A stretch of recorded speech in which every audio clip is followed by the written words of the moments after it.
Hello everyone, I'm Ankit and you're watching StudyIQ IS English. In our today's video, we'll try to understand why is India giving away its territory to Myanmar.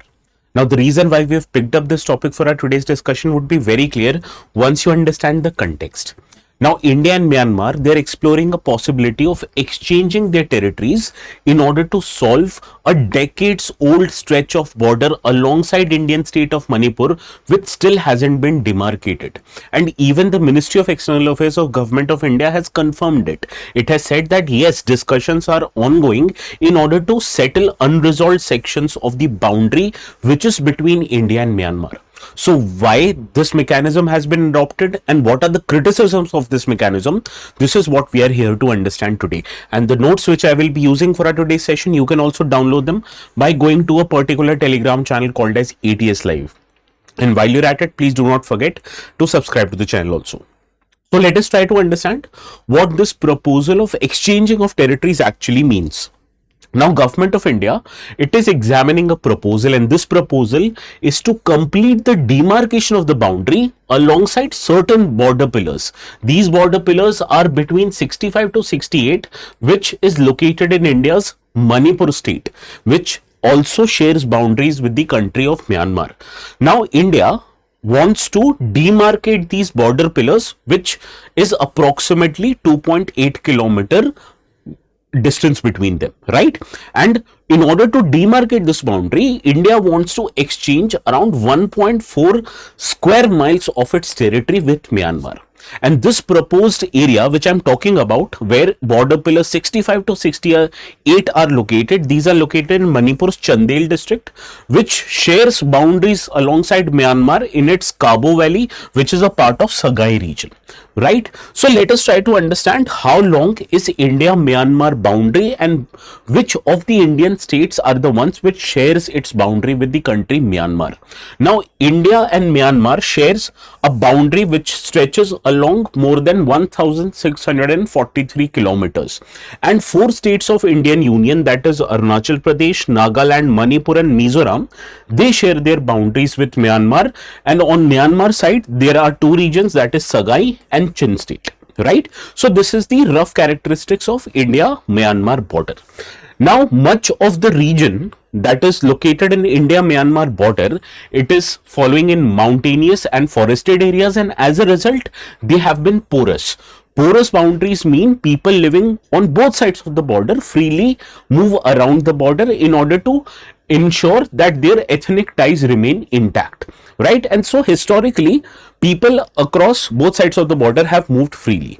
Now, Union Home Ministry has actually said that around 1472 kilometers worth of border between India and Myanmar has already been demarcated, but still about 171 kilometers remain unresolved, which is located majorly in Arunachal Pradesh's Lohit sector and in Manipur's Cabo Valley region, where the proposed exchange is going to be.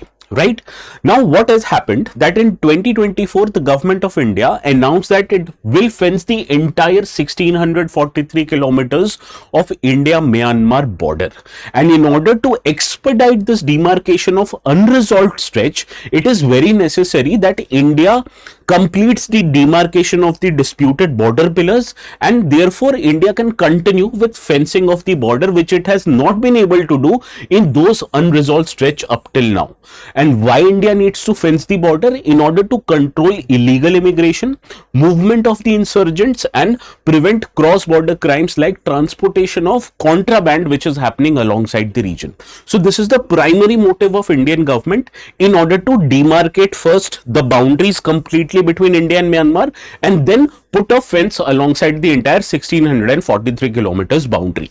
Now, why this fencing was needed? First of all, you need to understand India-Myanmar border is not at all disputed. India and Myanmar in 1967 bilateral agreement have already defined their boundary, but the parts of its boundary remain unsettled, and that is why on ground implementation of demarcation hasn't happened, right? So India has consistently maintained that we do not have a broader boundary dispute with Myanmar, and only 9 unresolved boundary pillars remains to be settled. So what are these 9 remaining boundary pillars that remains to be unsettled? Let us try to understand this.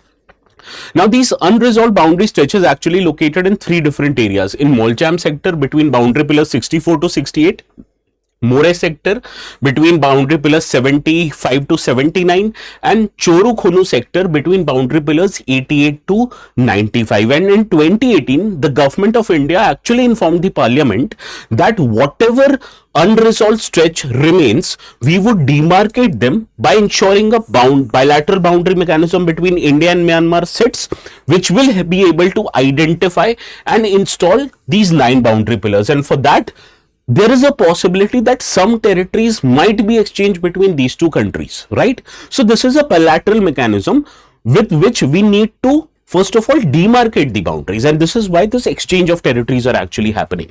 Now, what is the public response of this proposed exchange, especially in the state of Manipur? Obviously, people of Manipur won't be happy with this idea because for them, their territory is something that they're emotionally attached to. So as a consequence, there is a civil society organization known as Coordinating Committee on Manipur's Integrity, COCOMI. This is a joint body of Meitei civil society organizations which was formed back in 2019, and it was done during Centre's peace talk with Nagaland. Now, this organization is of the opinion that we have warned the central government against ceding even a small portion of the state's territory to Myanmar, and if government goes ahead with it, even with COCOMI filing its objection for the same, they would launch a strong public response if this proposal continues to be implemented. And they have reiterated this demand as latest as July 27. Now, why is COCOMI against exchanging of territories? You need to get the idea behind it. Now, Manipur's territorial integrity is non-negotiable for people of Manipur, including organizations like COCOMI.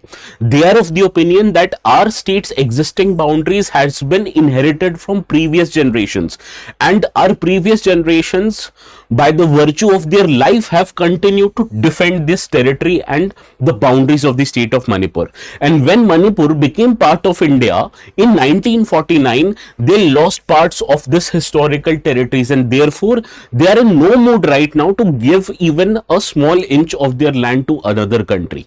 And any further reduction remains unacceptable to people of Manipur. So this has been what is opposition for this proposal by people of Manipur, represented by bodies like COCOMI.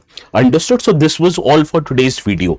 Now, before we try to solve a question that might appear in the UPSC exam based on the discussions we had right now, there is an important announcement.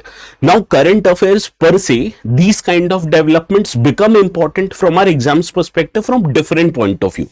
So how one news article, when it appears in the news, how that news article can be asked in the UPSC exam, this you will be able to understand once you get the entire static portion of the syllabus completed. In order to complete static portions of UPSC syllabus, you can take admissions in StudyIQ's P2F foundation batches.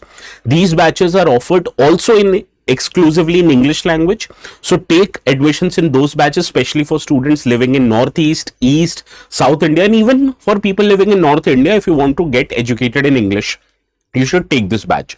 Right now, admissions are ongoing for a batch which is expected to start on 14th of August. To take admissions, go to our website, select UPSC English and take 27 or 2028 courses.